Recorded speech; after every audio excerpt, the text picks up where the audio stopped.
বিসমিল্লাহির রহমানির রহিম। প্রিয় দেশবাসী, আসসালামু আলাইকুম।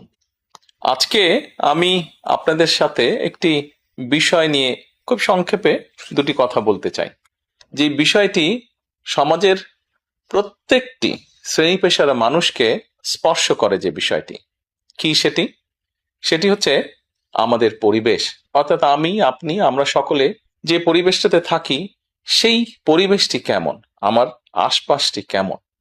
আপনারা নিশ্চয়ই অধিকাংশ ক্ষেত্রে খেয়াল করে দেখেছেন, আমরা ঢাকা শহরের যে কোনো রাস্তাঘাটই হোক, যে কোনো এলাকাই হোক, যে কোনো জেলা শহরের এলাকাই হোক, রাস্তাঘাট হোক, এমনকি উপজেলা পর্যায়েও ক্ষেত্র বিশেষে বিভিন্ন গ্রামগঞ্জেও আমরা দেখেছি যে যেখানে বাজার ঘাট বা রাস্তা চলাচলে বেশি, সেই জায়গাগুলোতে চারিদিকে একটা জিনিস খুব পরিষ্কারভাবে চোখে পড়ে। যেমন ছোট ছিলাম, আজকে থেকে 40 বছর আগে, 30 বছর আগে দৃশ্যটা এমন ছিল না, কিন্তু বর্তমানে দৃশ্যটা এইরকম। সেটা কেমন? আমার, আপনার, আমাদের ব্যবহার করা হাতের টিস্যু, অথবা আমার আপনার খাওয়া চিপসের প্যাকেট, অথবা বাসায় ব্যবহার করা রান্নার তেল যে তার প্লাস্টিকের বোতলটি, অথবা আমি বা আপনি পানি পান করেছি প্লাস্টিকের বোতল থেকে সেই বোতলটি, এরকম আরো অনেক ধরনের আবর্জনা যত্র তত্র সব জায়গায় ছড়িয়ে আছে।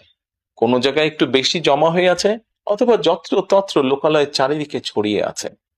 চিন্তা করে দেখুন তো, আপনার ঘরে, যে ঘরটিতে আপনি থাকেন, যে বাসাটিতে আপনি থাকেন, যদি চারিদিকে এমন টিস্যু ছড়িয়ে থাকতো, যদি চারিদিকে এমন আবর্জনা ছড়িয়ে থাকতো, আপনার কাছে কি ভালো লাগতো দেখতে?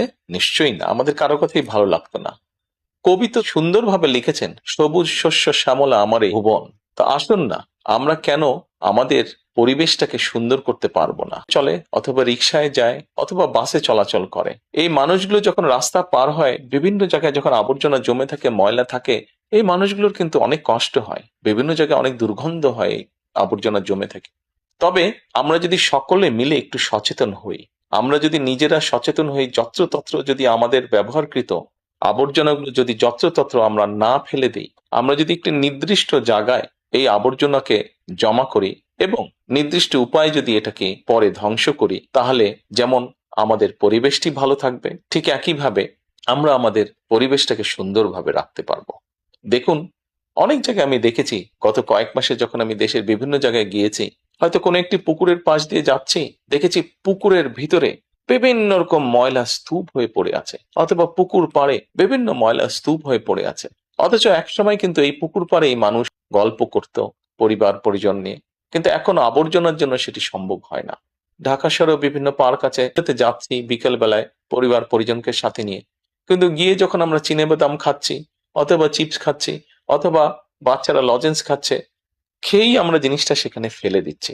আমরা যখন যাই তখন হয়তো যারা পরিচ্ছন্ন কর্মী তারা হয়তো পরিষ্কার করে রাখছে, কিন্তু আমরা যখন বেরিয়ে আসছি তখন আর সেটি আগের মতন পরিষ্কার থাকছে না।